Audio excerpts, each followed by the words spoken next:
go into the second segment of the GSMC Basketball Podcast, which is going to talk about the All-Star Game.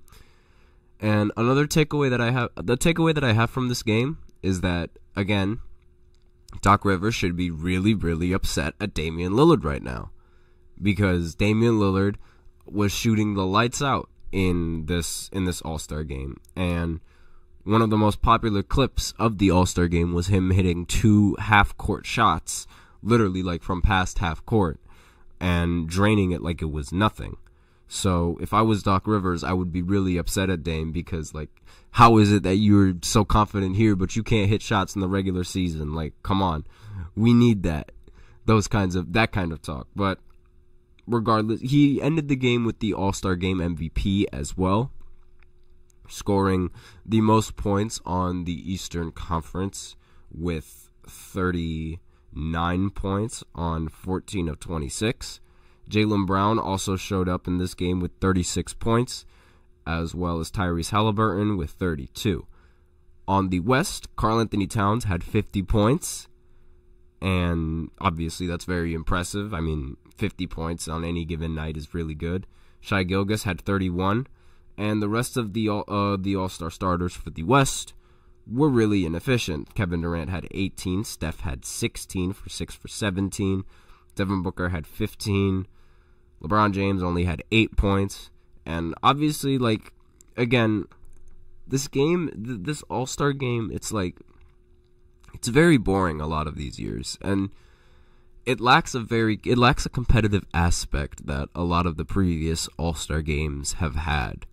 And on top of that, when you add on the fact that there's, like, no defense played in this league, it gets even more boring. Like, it was just, the game was just people throwing up a bunch of three-pointers and doing a bunch of alley-oops, like I said it was going to be. But,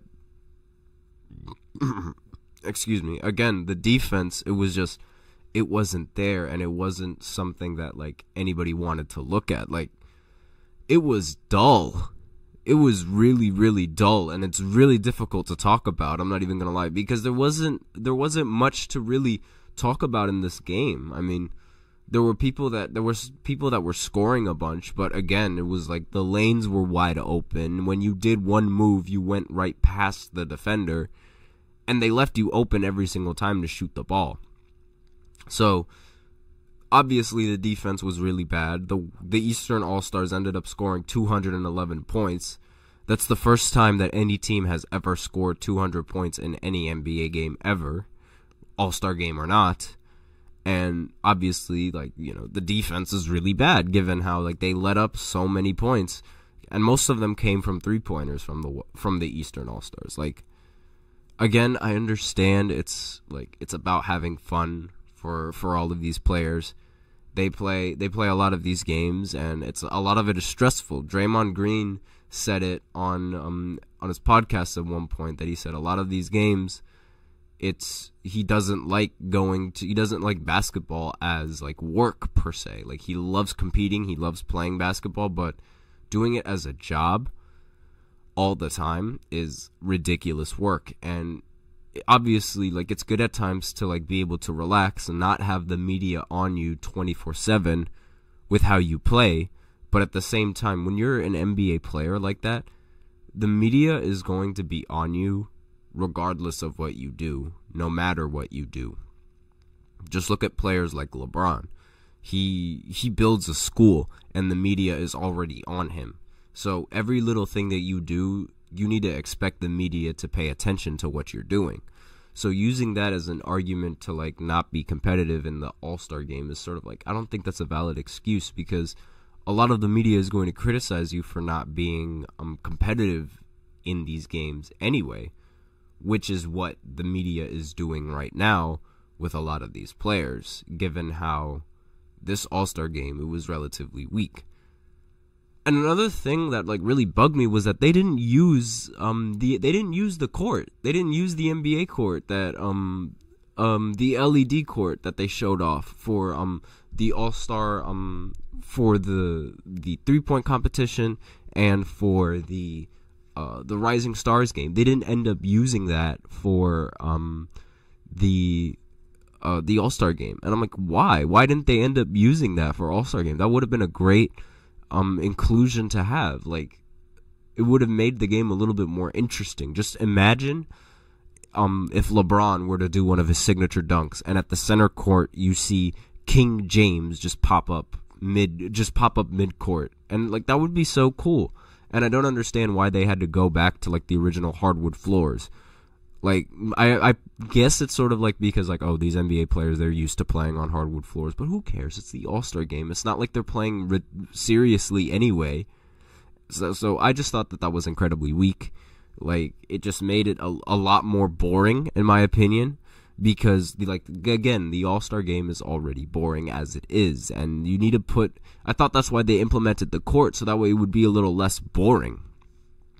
And Draymond Green, having Draymond Green on the microphone as well, commenting on the All-Star game, that was really satisfying. If you listen in, he said, this is Cat on old Minnesota. He's got 40 points and they're down by 20, which was pretty funny because, obviously Draymond can crack a lot of jokes that a lot of analysts wouldn't dare to do live. But, again, like, the critics of this game, like, it says that there was a lot to be desired. A lot of them really weren't pleased with how this game and the results of this game ended up. And not really much to talk about, like, with the All-Star game itself, and it's really just dull. It's just dull now, and it's like, a lot of people are deciding on, like, whether to remove the All-Star game completely, given how, like, nobody wants to run back and forth down the court. Maybe if they replaced it with half-court sets in several different games, that would be a little bit more interesting. A lot of people would tune into that, and a lot of basketball players, they take pickup games a lot more. They take pickup basketball a lot more seriously than they would a regular game, especially an All-Star game, because pickup basketball is like, I mean, there's a lot of core memories that come from pickup basketball. A lot of these players, like, they grow up playing pickup basketball. It's one of the most relatable things in basketball, playing a pickup game. And if they have a format like that, I feel like a lot more players would take that format a little bit more seriously. However, obviously, like, with these All-Star games and the mentality of, like, how players, they spend every single time playing every game 100%, it does feel good to let loose a little bit in some competitions and not really play 100%, given how, again, every single game, every fan expects them to play 100%, especially in games that matter in the regular season. So, a lot of casual talk around this game, around the basketball, however, is the fact that there is no defense being played in some of these games. And having no defense in All-Star game, which is one of the most popular events in any type of sport, showing that there's no defense, it was like watching a game that casuals think the NBA actually is. It's like, if you were a regular basketball fan, this is a game that, like, a casual sports fan would think an NBA game actually is. Just no defense, allowing 3-point shots, a lot of teams taking 3-pointers, and a lot of players just not putting enough effort out there. And that's sort of, that's, again, that stipulation of not playing defense and not giving enough effort, they're one and the same. Because not giving enough effort, it's like, I understand how, like, the logic and the thinking behind it is that, like, well, the player needs to have enough energy to be able to run the offense given how much he has the ball in his hands. Like, for example, with Luka and his defense, it makes sense for Luka to be a little bit lazy because he's expected to have the ball on offense every single time. He had a game scoring 70 points. But again, that's not winning basketball if you're just not playing defense, because what if the other team is making shots and you aren't? Like, that's the aspect of the game that a lot of people aren't thinking. Like, obviously you don't want to put in the mind of your best player, oh, you could miss this shot. But again, like, that's still a possibility, especially with like the degree of difficulty that these players, like, that the shots are with some of these players. it's not really easy to say that, like, oh, they'll make the shot, like, all the time. But there was no defense and no touching each other, and it was barely entertaining. Like, obviously, like, I understand, like, there's no hand checking in the NBA regardless, but it's like, at least try to put a body on someone. But no one was boxing out either. And they've been trying to do things to make it entertaining, but it just hasn't been entertaining whatsoever. And maybe it should have some events that are scripted, because, again, like I said previously, a lot of these games, like, they don't matter. It's really difficult to make a game less boring if the games don't matter.